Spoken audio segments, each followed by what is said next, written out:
누가복음 5장 12절부터 16절까지 말씀 함께 봉독합니다. 시작.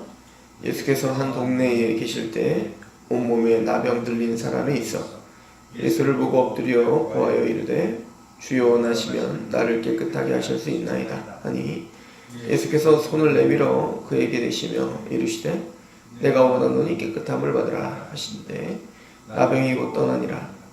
예수께서 그를 경고하시되 아무에게도 이르지 말고 가서 제사장에게 내 몸을 보이고 또 내가 깨끗하게 됨을 인하여 모세가 명한 대로 예물을 드려 그들에게 입증하라 하셨더니 예수의 소문이 더욱 퍼지매 수많은 무리가 말씀을 듣고 자기 병도 고침을 받고자 하여 모여 오되 예수는 물러가사 한적한 곳에서 기도하시니라.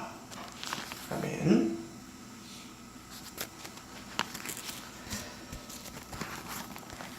예수님께서 나병 들린 사람을 고쳐주시는 장면입니다.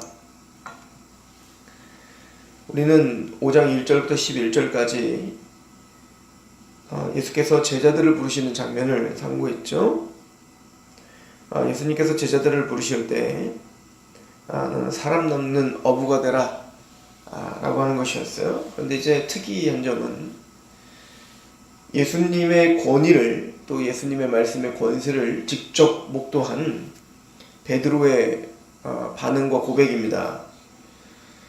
예수님이 신적 권위로 지금 내 앞에서 말씀하고 계시고 또 그 예수님의 그 하나님의 영광스러우심을 어찌 보면 그 기적을 통해서 본 이 시몬이 8절에 이렇게 말하죠. 시몬 베드로가 이를 보고 예수의 무릎 앞에 엎드려 이르되 주여 나를 떠나서 나는 죄인입니다. 이렇게 고백을 하고 있어요. 그냥 납작 엎드려서 자신은 당신 앞에 설 수 없는 자입니다. 그죠? 나는 죄인입니다. 라고 고백을 하고 있습니다. 이것이 시몬이 부름받는 장면이죠. 그리고는 오늘 12절부터 16절까지 나병에 대한 이야기가 나오고 17절부터 또 26절까지 중풍병자를 고치는 장면이 나오는데요. 오늘 나병은 깨끗하게 함을 받으라 라고 하는 이야기입니다. 그리고 중풍병에 대한 이야기는 갑자기 예수님이 죄사함의 이야기를 이 중풍병과 죄사함에 대한 이야기와 연결지어서 이야기를 하고 있고 그리고 27절부터 39절까지는 제자 중에 마태를 부르는 장면이 나옵니다. 레위를 부르고 있는 장면이 나오죠. 그리고 이제 32절에 이렇게 결론을 내린대요. 내가 의인을 부르러 온 것이 아니요 죄인을 불러 회개시키러 왔다. 그러니까 지금 5장 전체가 죄에 대한 이야기를 하고 있다는 얘기죠. 그리고 그 죄에 대한 이야기와 제자를 부르시고 있는 이야기와 긴밀한 연결을 갖고 그 중간에 나병 환자와 중풍병 환자의 치유가 있다는 사실을 염두한다면 지금 주님께서 이 나병 치유와 중풍병 치유를 통해서 주님께서 정말 하시고자 하는 메시지가 무엇인지 우리는 분명히 알 수가 있죠. 나병은 우리가 잘 아는 대로 온몸이 썩어져 들어가고 있는 거예요. 고름이 나고 또 악취가 나고 물론 그 모습 자체가 육체적인 것도 이제 사람들에게는 부정하게 보이는 병이 바로 나병인 거죠. 그러나 더 궁극적으로는 이 나병은 레위기에 이제 율법적으로 보면 부정함의 대명사가 되는 병이 바로 이 나병입니다. 그래서 이 나병에 걸리면 바로 이스라엘과 격리돼야 될 수밖에 없고요. 그리고 사람을 마주치면 바로 머리를 풀어헤치고 그리고 납작 엎드려서 나는 부정하다를 외쳐야 되는 거예요. 그러니까 납작 엎드려 머리를 풀어헤친다는 슬픔의 표현이죠. 그러니까 내가 이렇게 부정하기 때문에 이렇게 슬퍼하고 있고 이렇게 비참해하고 있고 이런 거를 표현해야 되는 게 나병인 거예요. 레위기 13장을 한번 가보시겠습니까? 레위기 13장을 보시면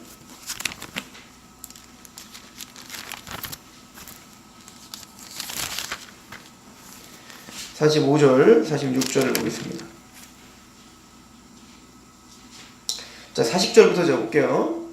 누구든지 그 머리털이 빠지면 그는 대머리니 정하고 앞머리가 빠져도 그는 이마 대머리니 정하니라. 말씀드렸지만 이런 법들은 정결법이랄지 이런 법들은 이미 폐한 겁니다. 그렇죠? 무엇인가를 설명하기 위한 법이었지 이것이 본질은 아닙니다. 42절 그러나 대머리나 이마 대머리에 시고 불구스름한 색점이 있으면 이는 나병이 대머리에나 이마 대머리에 발생함이라.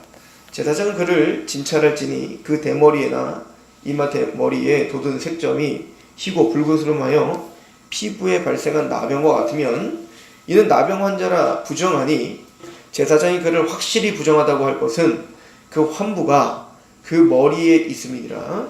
나병 환자는 옷을 찢고 머리를 풀며 입술을 가리고 외치기를 부정하다 할 것이요 병 있는 날 동안은 늘 부정할 것이라.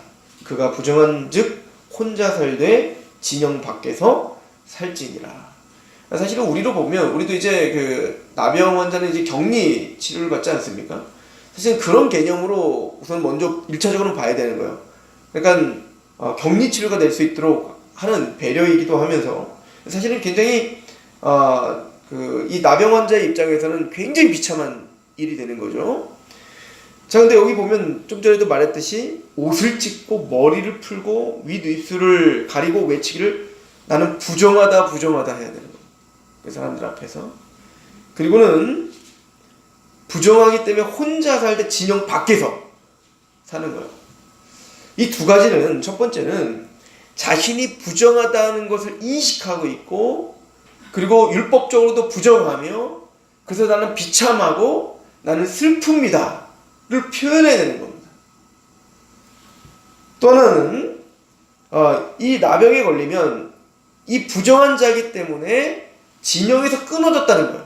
그러니까 이거는 하나님과 단절되고 하나님의 백성들과도 단절됨을 표현하는 거예요.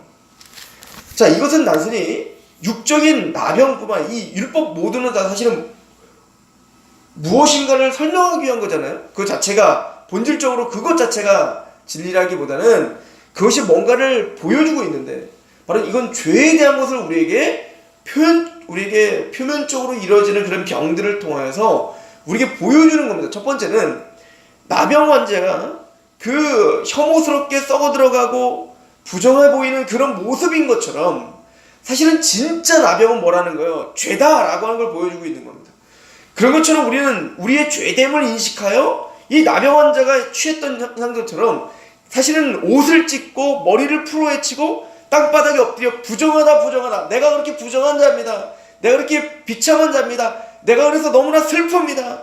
그리고 하나님과 내가 이 죄 때문에 끊어졌고 그리고 하나님의 교회도 내가 이렇게 끊어진 자입니다 라고 인식하고 슬퍼하는 것, 원래 이것을 의도한 것이라는 것을 복음서들은 사실 가르쳐주고 있는 겁니다. 이걸 드러내는 게 바로 예수님인 거죠. 그러니까 이 나병 환자의 치유를 보면서 그렇게 말하죠. 너는 딴 사람에게 말하지 말고 조용히 제사장에게만 가서 네 몸을 보여 정결함을 받으라, 깨끗함을 받으라, 이거예요. 사실은 지금 누가 같이 따라가고 있죠? 제자들이 같이 따라가고 있단 말입니다. 지금 예수님은 단순히 병을 고치는 사람이다를 알리고자 지금 나병을 고치는 게 아니란 말이에요. 그렇기 때문에 얘는 조용히 해야 되는 겁니다. 그러니까 이게 소문이 퍼지니까 15절에 어떻게 됩니까? 5장 15절에 예수의 소문이 더욱 퍼지며 수많은 무리가 말씀도 듣고 자기 병도 고쳐먹고자 하여 모여오는 거예요. 사실은 이런 것들이 자꾸 소문이 퍼지면서 예수는 그냥 병 고치는 사람으로 이제 되는 거죠. 그러니까 나중에는 막 예수님이 이제 십자가를 지러 가는데도 계속 병 고쳐달라, 뭐 표적을 보여라. 그래, 음란한 세대요. 이 음란한 세대가 표적을 구하는구나. 내가 진짜 이 표적들을 보여준 분명한 목적, 표적은 뭔가 방향을 제시하는 건데 그 방향을 제시하고 있는 그 목표점은 보지 않고 방향을 제시하고 있는 손가락만 보고 있는 것 같은 거예요. 예수님은 분명히 이 나병 환자의 치유를 통해서 죄에 대한 것을 지금 이야기하고 있는 겁니다. 지금 우리가 바로 그렇게 나병 환자와 같이 더 사실은 비참해야 되는 게 바로 우리다라고 합니다. 겉은 깨끗해 보이나 우리 속이 더럽다 이거예요. 우리 속이 부정하다 이거예요. 그러므로 사실은 머리를 풀어헤치고 가슴을 찢으며 그렇게 꿇어앉아 납작 엎드려 부정하다 부정하다 내가 바로 죄인입니다 라고 말하는 그 사람이 깨끗함을 받을 수 있다는 거예요. 그 대표적인 예가 바로 누군 겁니까? 바로 시몬이었던 겁니다. 주여 나는 죄인으로서이다. 나를 떠나소서. 내가 부정합니다 라고 말하고 있는 것입니다. 지금 차근차근 한번 봅시다. 5장 1절부터 11절까지 시몬을 부르는데 내가 죄인입니다 라고 이야기했어요. 그러면 그 죄라는 게 무엇인가? 바로 부정합니다 라는 걸 설명하는 겁니다. 부정합니다. 나병 환자가 비참하게 그렇게 내가 그렇게 부정한 자입니다 라고 외칠 수밖에 없는 것처럼 그 죄가 우리를 부정하게 하는 거다 라고 하는 거예요. 그럼 이 나병을 어떻게, 그렇게 비참한 죄를 어떻게 할 수 있습니까? 17절부터 뭡니까? 죄 사는 권세가 누구에게 있다? 나에게 있다. 이걸 설명하고 있는 겁니다. 그래서 23절 보십시오. 내 죄사함을 받았느니라는 말과 일어나 걸어라는 말이 어느 것이 쉽겠느냐? 그러나 인자가 땅에서 죄를 사하는 권세가 있는 줄을 너희로 알게 하리라. 이걸 설명하고 있는 거죠. 그러면 어떻게 우리의 부정함을 씻어주는 겁니까? 여러분들 지금 구약적인 사고체계 가운데, 사실 이게 구약적인 사고라기보다는 구약을 적용을 잘못한 건데, 그러니까 바리새인들이 제자들에게 나중에도 이 논쟁을 계속 하겠지만 안식일날 또 이제 부정한 손으로다가 손을 씻지 않고 먹어서 더럽게 됐다는 거 아니에요. 그 때문에 왜 당신 제자는 왜 정결의식처럼 왜 손 안 씻고 먹냐 이거요. 이거는 단순히 어떤 그 청결을 위한 게 아니라 정결법 때문에 그런 거거든요. 그러니까 예수님이 중요한 얘기를 하죠. 바깥에서 들어오는 것이 너희를 부정하게 하는 게 아니라 네가 부정하다 이거예요. 네 안에 있는 게 더럽다 이거예요. 이게 지금 계속 예수님이 하는 얘기거든요. 그러니까 저 나병 환자가 진짜 더러운 게 아니라 네가 더러운 거라니까. 바리새인과 서기관 네가 독사의 자식들이라니까. 이걸 계속 얘기하고 있는 겁니다. 그런데 이 유대인들은요, 그래서 나병 환자를 건드리면 부정탄다고 생각했어요. 나병이, 그 더러운 부정한 것이 나에게 전이 된다고 생각했다고요. 근데 오늘 보십시오. 예수님은 그 부정한 나병 환자에게 13절 예수께서 손을 내밀어 그에게 대시며 이르시되 내가 원하니 깨끗함을 받으라.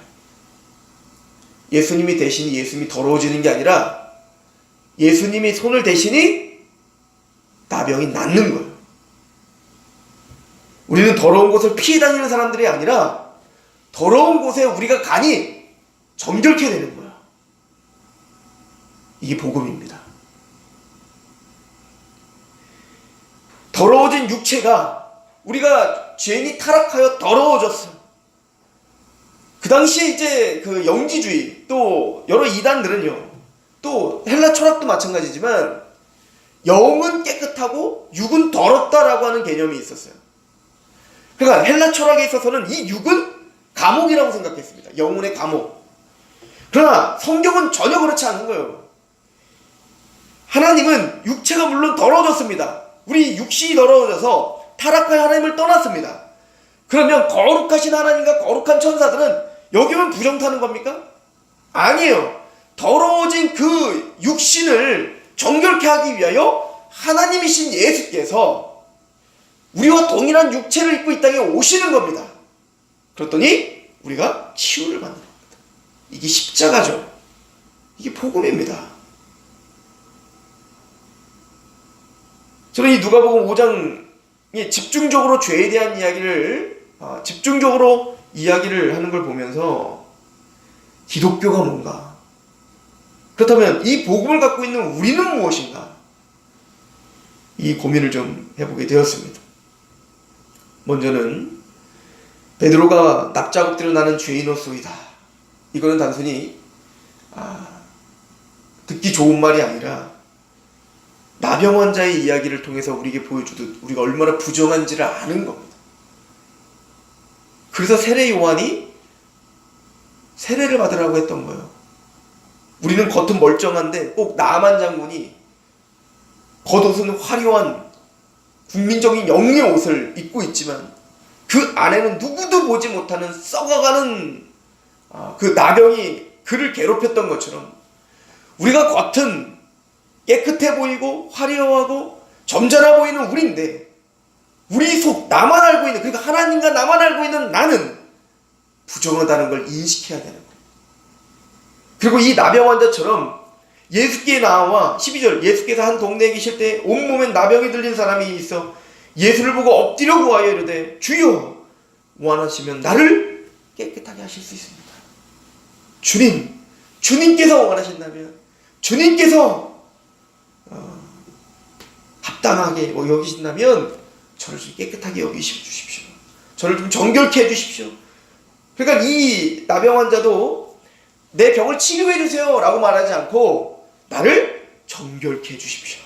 나를 깨끗하게 하십시오 라고 말하는 거예요. 즉 우리에게서 죄는 우리를 부정하게 하는 것이요, 우리를 슬프게 하는 것이요, 우리를 비참하게 하는 것임을 아는 자인 거예요. 이것이 시몬의 고백이었던 겁니다.